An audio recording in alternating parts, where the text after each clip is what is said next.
ये वीडियो उन लोगों के लिए है जो ये समझ रहे हैं कि नया कानून जो किसानों के लिए बनाया गया है उसका नुकसान सिर्फ किसान को होगा। जी नहीं, आप गलत हैं। अब मैं आपको समझा दूं, शायद आपको समझ में आ जाएगा। केवल एक सेक्शन बताता हूँ जिससे आपको पूरी कहानी समझ आ जाएगी। जो कॉन्ट्रैक्ट फार्मिंग है, उस कॉन्ट्रैक्ट फार्मिंग की धारा 3, उसमें जो एग्रीमेंट होगा किसान और व्यापारी के बीच में, मैं उसके बारे में बताता हूँ। आप समझ जाएंगे, उसके बाद कुछ बताने की जरूरत नहीं पड़ेगी। उस धारा 3 में लिखा है कि किसान और व्यापारी के बीच में एग्रीमेंट होगा। उसमें ये लिखा जाएगा, नंबर 1, किसान को अपनी जमीन पर कौन सी फसल उगानी होगी। नंबर 2, उस फसल का ग्रेड क्या होगा, स्टैंडर्ड क्या होगा और उसकी क्वालिटी क्या होगी।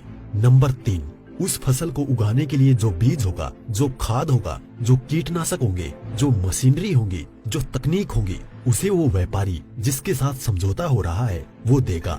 उसके बाद उसी एग्रीमेंट पर लिखा जाएगा उसकी कीमत क्या होगी। जो फसल उगाएगा, जब फसल पक के तैयार हो जाएगी तो किस कीमत पर व्यापारी खरीदेगा, ये भी लिखा जाएगा। साथ में ये भी लिखा जाएगा कि इस फसल की कितनी बार चेकिंग होगी। तो बोते समय जब फसल बढ़ रही होगी उस समय, और जब फसल कट के व्यापारी खरीदेगा उस समय, 3 समय उसकी चेकिंग होगी। अब मैं आपको समझाता हूँ एक बहुत मोटे से उदाहरण से। समझो, ये मानिए कि इस कानून के हिसाब से पूरे देश की जमीन, पूरे देश के जो किसानों के पास जमीन है, उसका जो व्यापारी है उनसे एग्रीमेंट हो गया।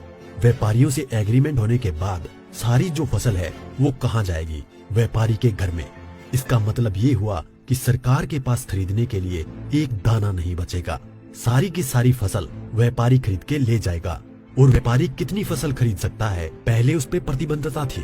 अब आवश्यक पशु अधिनियम से वो बैरिकेड हटा दिए गए हैं। यानी कि जो एक लगा रखा था बैरियर कि इससे ज्यादा नहीं खरीद सकते, लिमिट लगा रखी थी, लिमिट को खत्म कर दी। इसका मतलब व्यापारी जितनी चाहे फसल खरीद के अपने गोदाम में रख सकता है।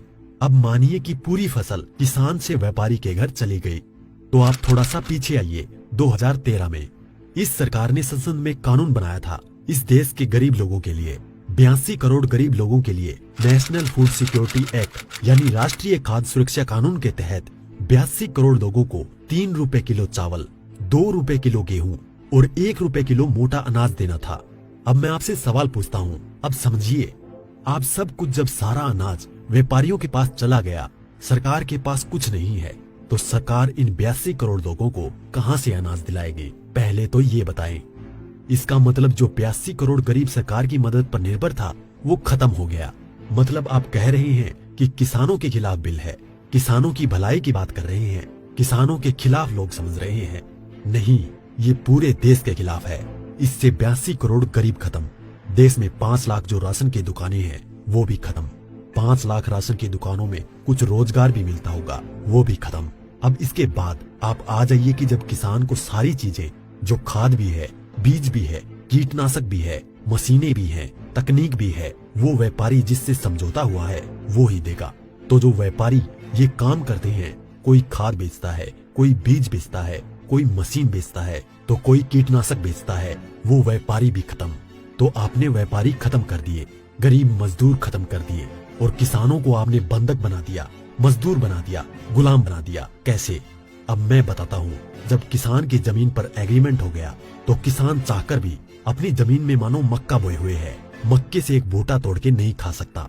आज की तारीख में तो खेत में जाओ और एक नहीं 10, 20, 50 जितने बूटे तोड़ के खाने हैं खाओ, खूब सेक के रिश्तेदारों को भी ले जाओ। साथ में गन्ना अगर बो रखा है, एक गन्ना नहीं खा सकता। क्यों? क्योंकि व्यापारी से समझौता है। अगर एक गन्ना टूट लिया तो फिर उसके बाद व्यापारी से लड़ते रहो, आप एसडीएम के यहाँ, एडीएम के यहाँ। मतलब ये है कि अपनी ही जमीन पर किसान अपने लिए, अपने बच्चों के लिए अगर मन करता है, जो फसल किसानों ने उगाई है, किसानों की मेहनत है, उसमें से एक दाना नहीं ले सकता। ऐसे कानून का क्या करेगा किसान? और इस कानून ने व्यापारी खत्म कर दिया, इस कानून ने मजदूर खत्म कर दिया, और साथ में जो किसान है, किसान को इतनी भी मोहलत नहीं दी गई। आज की तारीख में तो किसान किसी भी जगह से दूर जाकर, यहाँ से ठीक नहीं मिला तो वहां से ले, वहां नहीं मिला तो वहां से ले, यहाँ से कम नहीं मिला तो यहाँ से ले। खाद और बीज अपनी मर्जी से ले सकता है, इसके बाद नहीं, इसके बाद तो व्यापारी ही देगा। इसका मतलब ये हुआ कि चंद व्यापारियों के हाथ में पूरा देश जाने वाला है। और जब व्यापारी के साथ में समझौता हो गया तो कोई भी बैंक किसान को लोन नहीं देगा। इसका मतलब ये हुआ कि अगर उसे पैसे चाहिए किससे लेगा? एक ही रास्ता बचा है, उस व्यापारी से। तो सरकार कहती है कि जमीन नहीं जाएगी, तो ऐसे जाएगी जमीन। और उसी व्यापारी से जब वो कर्जा लेगा, धीरे धीरे कर्जा बढ़ता चला जाएगा और कर्जा बढ़ता चला जाएगा, व्यापारी का ब्याज बढ़ता चला जाएगा। लिहाजा जो किसान है अपनी ही जमीन उस व्यापारी को बेचने पर मजबूर हो जाएगा। अब थोड़ा सा पीछे जाओ, आपको ले जाता हूँ 1947 से पहले। उस समय क्या था? इस देश में जो साहूकार होते थे वो ऐसे ही करते थे। किसान को पैसा दिया, वो पैसे पे इतना ब्याज पर ब्याज पर ब्याज पर ब्याज किसान की पीढ़ियां गुजर जाती थी, कर्ज नहीं उतरता था और सारी जमीन जो है वो साहूकार के यहाँ पे चली जाती थी। मदर इंडिया और धर्मेंद्र जी की गुलामी जैसी फिल्में देखें आप। और अगर पढ़ना हो तो गोदान पढ़ो मुंशी प्रेमचंद जी की। पहले वो अपनी ही जमीन पर बंधुआ मजदूर बनेगा, उसके बाद में अपनी ही जमीन बेच जाएगा। ये है इस कानून का परिणाम जो आगे तक नजर आता है।